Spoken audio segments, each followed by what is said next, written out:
बिहार, उत्तर प्रदेश, दिल्ली समेत देश के कई हिस्सों में मनाए जाने वाले आस्था के महापर्व छठ पूजा की आज से शुरुआत हो रही है। आज से अगले 4 दिन तक पूरे विधि विधान के साथ व्रती महाआयोजन में जुटे रहेंगे और छठ के इस पर्व को हर्षोल्लास के साथ मनाएंगे।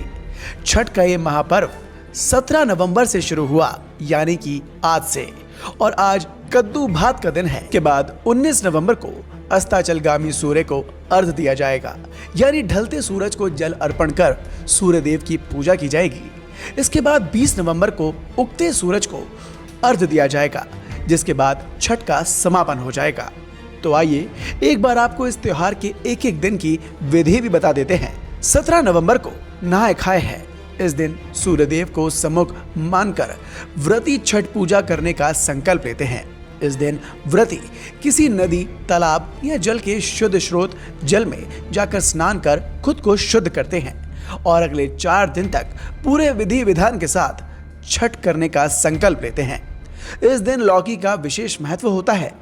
हर व्रती के घर में लौकी की सब्जी और चने की दाल के साथ भोजन तैयार किया जाता है। आज के दिन को कद्दू भात के नाम से भी जाना जाता है।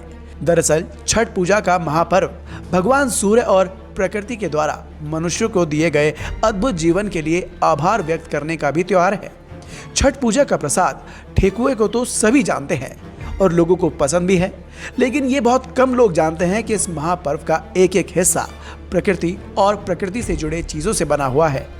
छठ पूजा की शुरुआत एक खास तरह के भोजन से होती है। इसे नहाय खाए और कद्दू भात भी कहते हैं। इस दिन व्रती के साथ साथ पूरा परिवार कच्चे चावल का भात, चने की दाल और लौकी, जिसे बिहार में कद्दू भी कहते हैं, इसकी सब्जी के साथ भोजन तैयार किया जाता है। ये सारा भोजन सेंधा नमक के साथ तैयार किया जाता है। यही भोजन पूरा परिवार ग्रहण करता है। इसके बाद 18 नवंबर को खरना पूजन है। इस दिन व्रती का उपवास शुरू होगा।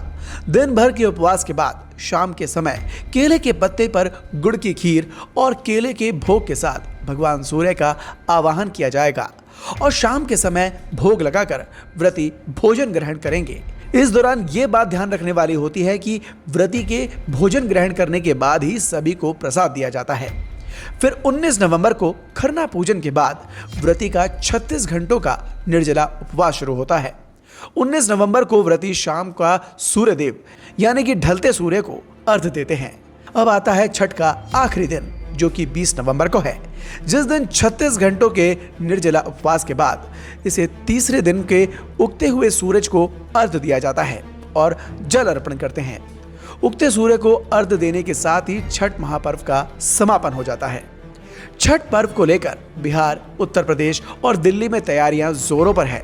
जगह जगह पर छठ के घाट बनाए गए हैं, जहां व्रती अस्ताचलगामी सूर्य और उगते सूर्य को अर्घ्य देंगे।